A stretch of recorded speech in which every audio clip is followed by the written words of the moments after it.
जी students, अस्सलाम वालेकुम। Last time हम लोगों ने लेक्चर में डिस्कस किया था sp3 हाइब्रिडाइजेशन। उसमें हम लोगों ने मीथेन, अमोनिया और वाटर के एग्जांपल डिस्कस किए। आज जो हम टॉपिक डिस्कस करने जा रहे हैं वो है sp2 हाइब्रिडाइजेशन। तो सबसे पहले हम इसकी डिफ़ाइन जो है वो लिखेंगे। डिफ़ाइन बच्चों क्या है? In this 1s and 2p atomic orbitals will combine and give 3 hybrid atomic orbitals. मतलब कि ऐसी हाइब्रिडाइजेशन जिसमें एक p और दो p, एक s और दो p ऑर्बिटल्स। देखें बच्चों, s एंड p2 मतलब कि 1s प्लस 2p, तो टोटल ऑर्बिटल्स 3 हो गए। ठीक है, तो 3 नए हाइब्रिड ऑर्बिटल्स बनेंगे। इन ऑर्बिटल्स की बच्चों एनर्जी भी सेम होगी एंड इनकी शेप भी सेम होगी। और मैंने लास्ट टाइम बताया था ऐसे ऑर्बिटल्स जिनकी एनर्जी और उनकी शेप सेम हो उनको क्या कहते हैं? Degenerative orbitals. क्या कहते हैं बच्चों? Degenerative orbitals. डेफिनेशन क्लियर है? नेक्स्ट अब हम लोग इसकी एग्जांपल सॉल्व करते हैं। सबसे पहले हम लोग इथीन की एग्जांपल लेते हैं। ठीक है, इथीन।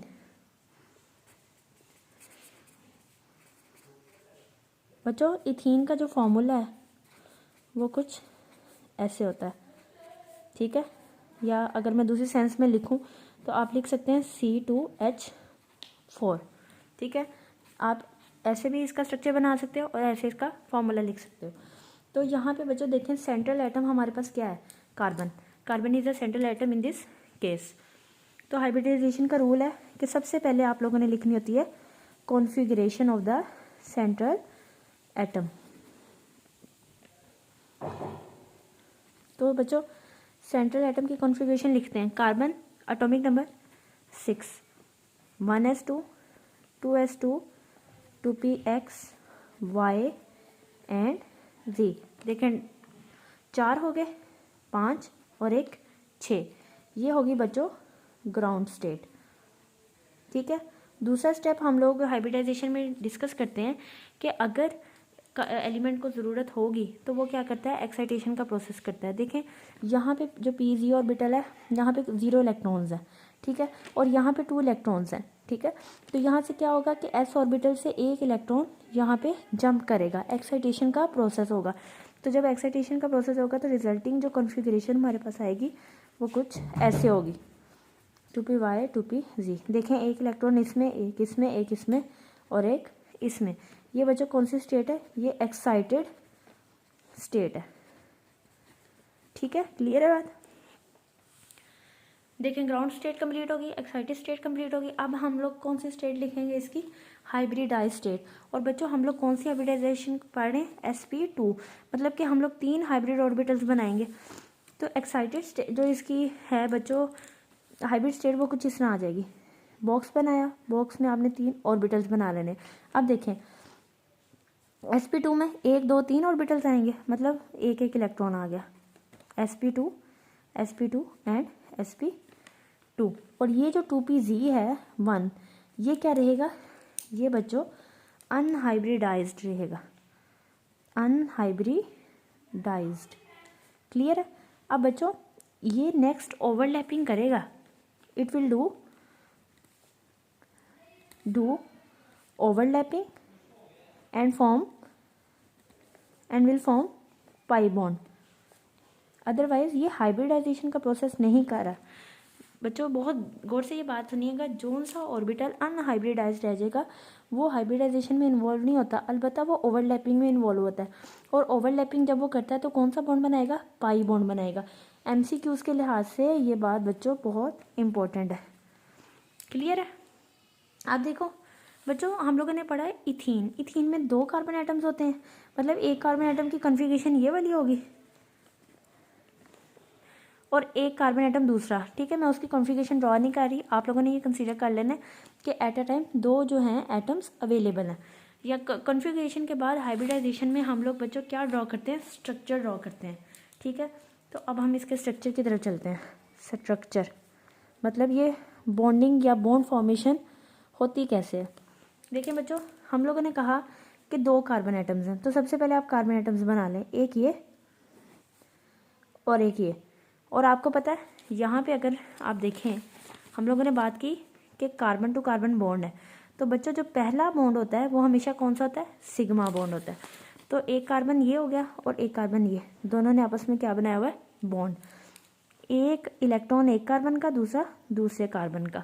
ठीक है, इसका भी sp2 ऑर्बिटल और इसका भी sp2 ऑर्बिटल। ठीक है, ओवरलैप कौन सा हो गया, sp2 टू sp2। अब बाकी हम लोगों ने देखा कि इन्होंने 3 ऑर्बिटल्स है ना, 2 कार्बन में।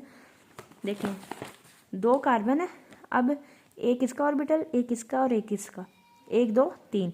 इसी तरह इस कार्बन पे देखें 1 2 और 3 ऑर्बिटल्स। ठीक है, तो मैंने इसके ऑर्बिटल्स ड्रॉ कर लिए हैं। अब इन ऑर्बिटल्स में एक एक इलेक्ट्रॉन है। ठीक है, और आपको पता है जो रिजल्टिंग मॉलिक्यूल या एलिमेंट जो आके बाइंड कर रहा है वो है हाइड्रोजन। तो हाइड्रोजन अपना एक एक इलेक्ट्रॉन शेयर करेगा, और हाइड्रोजन आपको पता है H1 मतलब 1s1, उसके ऑर्बिटल में एक इलेक्ट्रॉन होता है, और ये स्फेरिकल है, S का मतलब है स्फेरिकल, तो वो आके ऐसे अटैच हो जाएगा। क्लियर है बात। अब बच्चों जो हम लोगों ने कहा कि 2pz ऑर्बिटल जो है 2pz1, हम लोगों ने कहा कि ये हाइब्रिडाइजेशन में इन्वॉल्व नहीं होता, ये ओवरलैपिंग में इन्वॉल्व होता है। तो ये बच्चों ये कैसे पड़ा होता है, इसकी शेप कार्बन पे कुछ इस तरह रेंज होती है। 2 2pz ऑर्बिटल है ना, एक इस कार्बन एटम का, एक इसका, ये भी 2pz और ये भी 2pz। ठीक है, अच्छा बच्चों एक बात यहाँ पे रह गई कि ये देखें ये सारे sp2 हैं, sp2 sp2 और sp2, और हाइड्रोजन आके s ऑर्बिटल बाइंड कर रहा है, तो ये ओवरलैप हो गया sp2 to s, sp2 to s, ये भी sp2 टू s और ये भी sp2 टू s ओवरलैप हो गया। ठीक है, अब ये जो बच्चों 2pz ऑर्बिटल्स हैं ये क्या बनाएंगे, आपस में पाई बॉन्ड बनाएंगे, पाई बॉन्ड बनाएंगे, और कुछ इस तरह का स्ट्रक्चर जो है यहाँ पे बन जाएगा। जब आप पाई बॉन्ड बनाओगे तो ये रेड लाइंस नहीं बनाओगे, ठीक है, सिर्फ ये इस तरह करके पाई बॉन्ड को शो करोगे। तो ये क्या है बच्चों, पाई बॉन्ड। ठीक है, अब ज़रा स्ट्रक्चर की तरफ दोबारा आए, मैं इसका लीनियर स्ट्रक्चर लिख रही हूँ।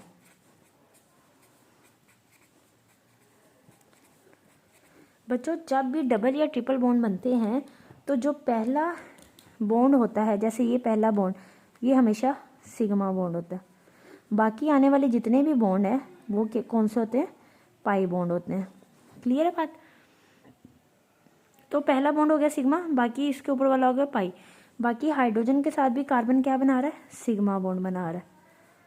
ठीक है, तो इसमें ओवरऑल जो बॉन्ड्स हैं इथीन मॉलिक्यूल में कितने हो जाएंगे बच्चों, देखें 1 2 3 4 एंड 5 सिग्मा, और पाई कितने, 1 पाई बॉन्ड। ओके, लास्ट पे आप क्या लिखते हो, एंगल, एंगल बताएं इसमें कितना होगा, 120 डिग्री का। एंगल कितना है बच्चों, 120 डिग्री का। और इसमें जो है आपका ज्योमेट्री है हमारे पास,